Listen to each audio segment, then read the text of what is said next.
dengan kemampuan kita, keyakinan kita, insya Allah nanti hasilnya itu juga akan menjadi sesuatu hal yang menguntungkan, yang bermanfaat untuk kita.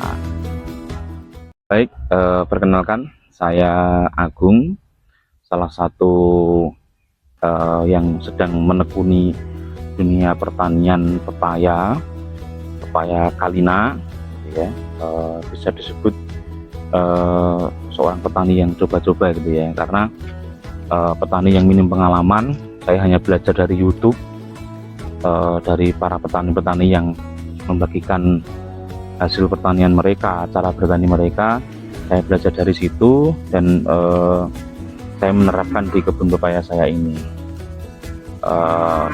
Kebun ini terletak di Padukuhan Kedungdowo, Kelurahan Pampang, Kapanewon Palian, Kabupaten Gunung Kidul. Kemudian jenis yang saya tanam ini adalah pepaya Kalina PKHT IPB.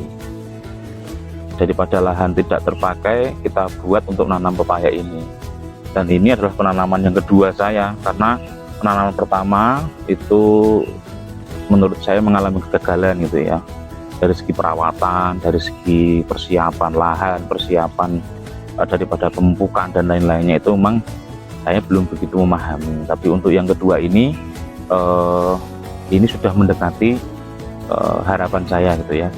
Harapan saya memang dari semua pohon yang saya tanam semuanya berbuah, dan alhamdulillah penanaman yang kedua ini semuanya berbuah, menghasilkan buah yang bagus. Kita pindah tanam ke lahan ini setelah umur 1,5 bulan di dalam politik.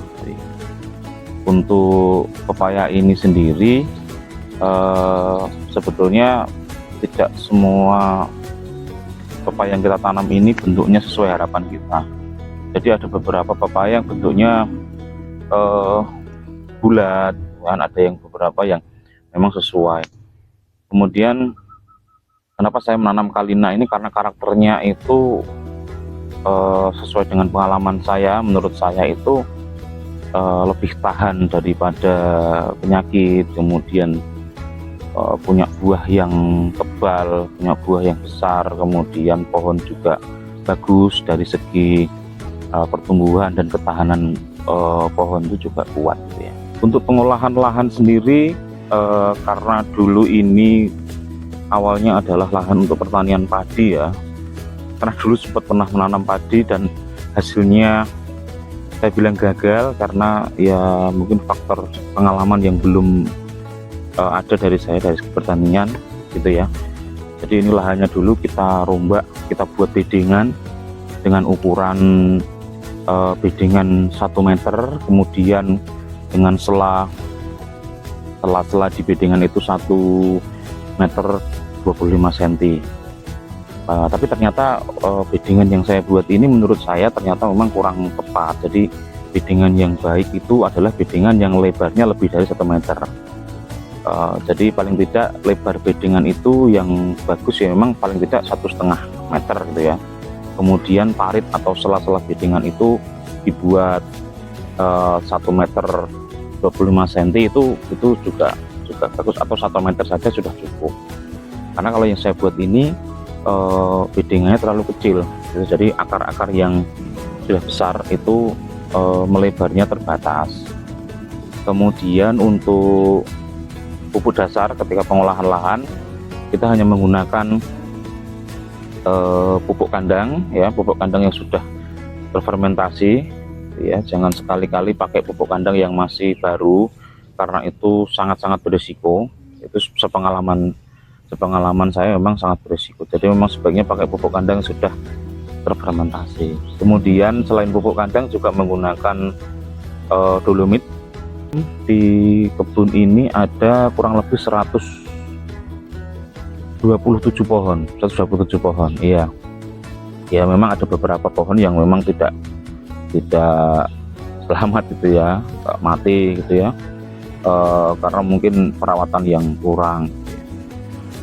Di kebun ini ada kurang lebih 127 pohon, iya.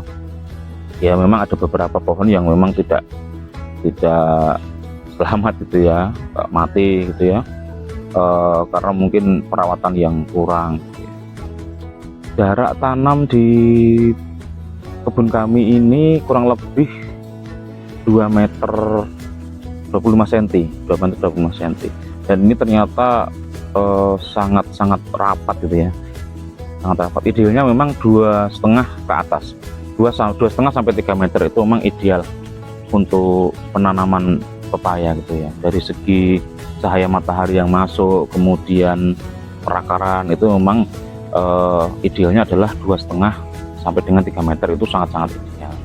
Tapi karena kita menyesuaikan lahan kita cuma kecil, jadi ya kita buat sepadat mungkin tapi masih efektif gitu ya. Saat ini pepaya ini usia 6 bulan lebih 1 minggu, 6 bulan lebih 1 minggu. Jadi kita penanamannya dulu tanggal 5 September 2025 ya, sampai dengan hari ini sudah 6 bulan lebih 1 minggu. Kita sudah panen kurang lebih 3 kali, kita sudah panen 3 kali,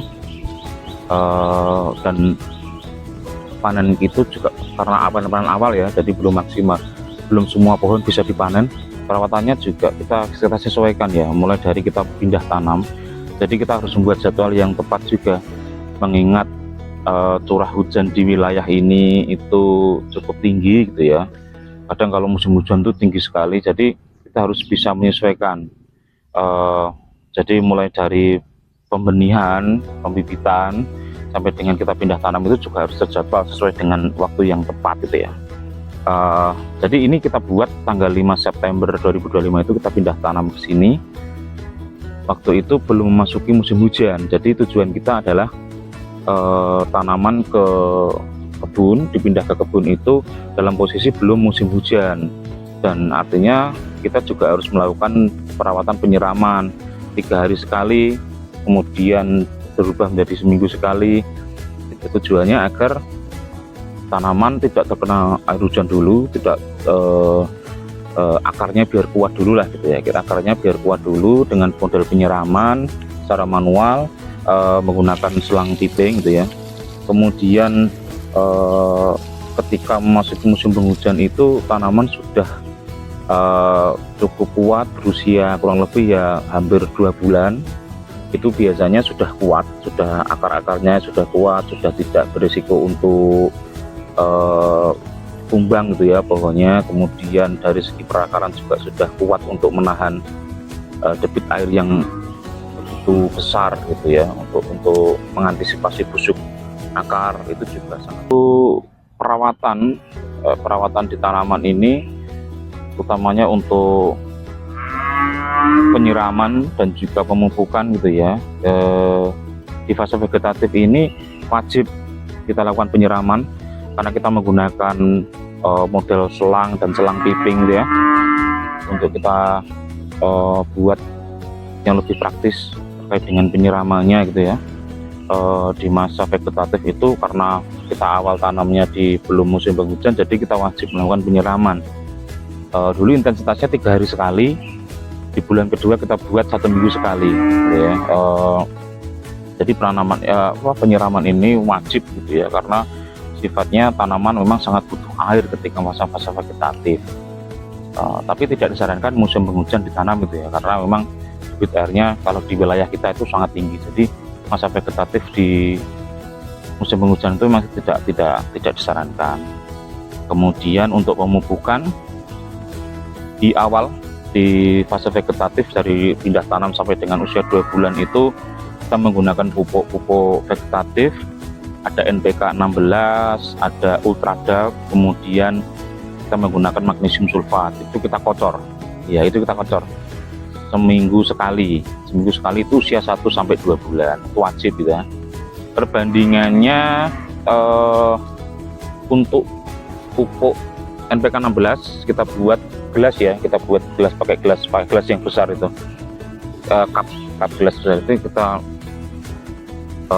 untuk 20 liter air itu kita pakai 2 gelas NPK 16, kemudian 1 gelas Ultradap tidak penuh, kemudian 1 gelas penuh magnesium sulfat itu setiap minggu kita kocorkan, itu di masa vegetatif. Kemudian untuk spray itu dari awal kita pakai pupuk daun, kemudian Ambition ya, Pak Ambition, kemudian memasuki di magnesium sulfat ya.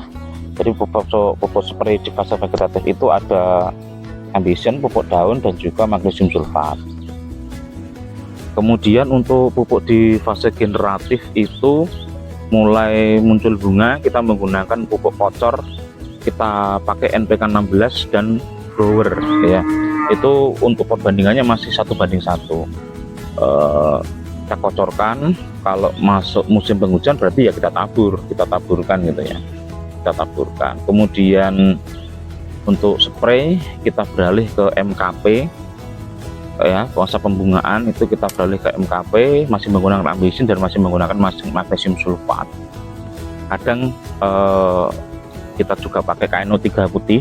Sela-sela spray MKP dan lain-lainnya itu tadi kita spraykan kalsium tunggal, kalsium untuk pencegahan hama gitu ya.